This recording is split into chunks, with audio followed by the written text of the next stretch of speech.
Right now on 10 News at 11. I don't have words. A local family trapped in China after the coronavirus outbreak. Why they say they're being left behind. Purple and gold smeared by tears tonight as the Lakers honored Kobe Bryant. The emotional tribute tonight at Staples Center. And a cab driver killed decades ago. He was simply murdered, seemingly for sport. Now his cold case is raising questions about an infamous serial killer. How solving his murder could finally unravel the mystery of the Zodiac Killer. Live from the Scripps Studios, this is 10 News. The White House imposed a 14-day travel ban on all visitors from China following the coronavirus outbreak. Good evening, I'm Kimberly Hunt. And I'm Steve Atkinson. As the outbreak continues to grow, Americans are struggling to come back home, including a local family we spoke with over the phone. Our 10 News anchor Lindsay Pena is in the live center with how the family ended up trapped in China. Lindsay. Yeah, that's right. Stephen Kim, that mother and her two children are in Wuhan, China right now. They've been there for weeks, and their fear is that they'll be stuck there for months to come. With the coronavirus continuing to spread rapidly, the city of Wuhan, China, where the outbreak began, is on lockdown. No one is going in or out, including a family who calls San Diego home. Because our lives are over there. We're just here to visit. Yan Zhanwei and her two small children, Rowan and Mia, have been in Wuhan with her parents since November. They never dreamed their visit for the Chinese New Year would leave them stranded. I don't have words. I'm just having this racing heart. Meanwhile, Wei's husband, Ken Burnett, is still here in San Diego, where the family lives. They're just stuck there. They stay inside all day, every day. Burnett says his children, ages 1 and 3, are U.S. citizens, and his wife is a permanent resident, just weeks away from becoming a citizen herself. He says the family desperately wants to leave China, but transportation has come to a halt. Flights, trains, public transportation. Although several groups of Americans have been evacuated from China within the last week, Wei says she has heard nothing about how she and her children might get out. We've tried so many times, from the first time until now, emails, and my husband called several times last time. At this point, Wei is growing frustrated and more worried by the hour. She says she and her kids are healthy and haven't left the house in over a month. They're hoping the State Department will be able to do something. If we just got stuck in here, when we could go back there if the government didn't help us.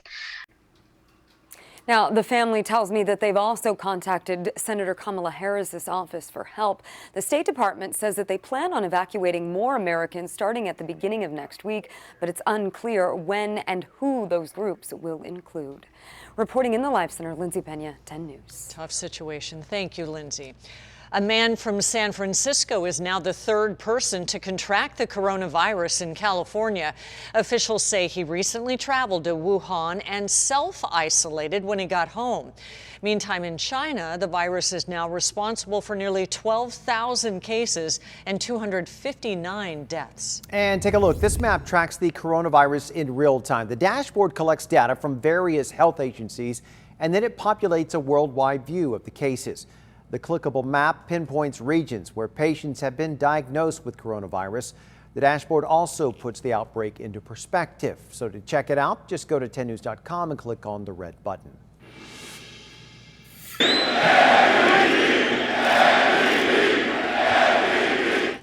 A sea of purple and gold brought to silence as the world honored Kobe Bryant inside Staples Center tonight. Tears flowing down the faces of players and fans in L.A. tonight. Our 10 News sports anchor Steve Smith has the emotional tribute inside the arena that Kobe built by his greatness. Great tribute. Not a lot of dry eyes tonight at Staples Center. Tonight's tribute was described as heartbreaking, as well as heartwarming, as players, fans, and celebrities paid their respects to Kobe Bryant prior to the game tonight against the Blazers. Thousands of fans outside Staples as well, showing their love and support for the Lakers legend. Inside the arena, players taking the court, all wearing the numbers 8 and 24, worn by Kobe Bryant. Then for the next 25 minutes, it was a heartfelt tribute to the Laker icon. Here's a little bit what it looked like.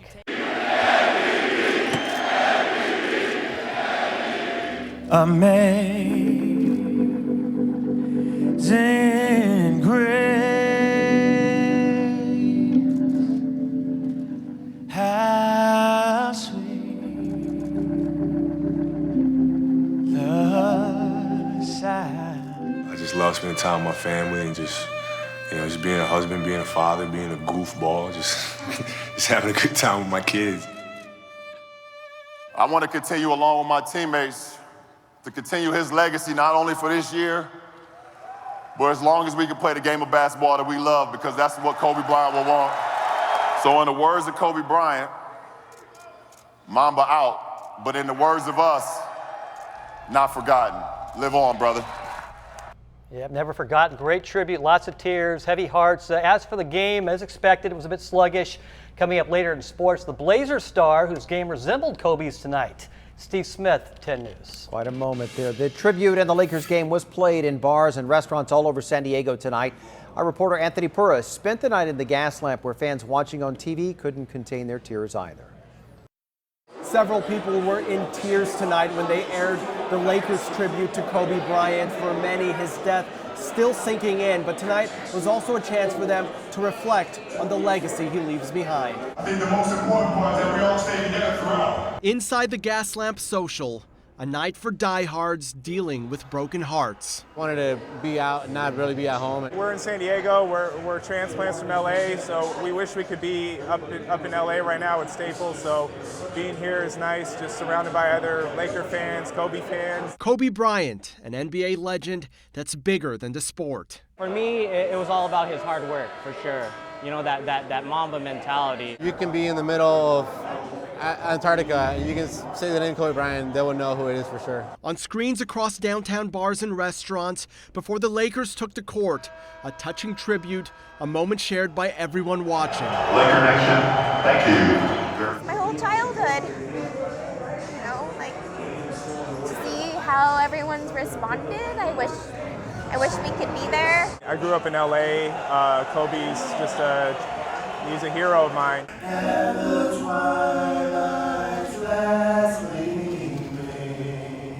We went to the first game of the Lakers Boston Celtics championship. Other than my wedding, that was the best day of my life. It's those memories in life that his fans cherish. It's just special, this energy. Feelings that won't fade. I'm sure this season is for Kobe. An icon that to many was larger than life. I know Kobe, you know, I don't think he wants people to be sad for him, you know what I mean? I think he wants people to continue on and work hard. In the gas lamp quarter, Anthony Pura, 10 News.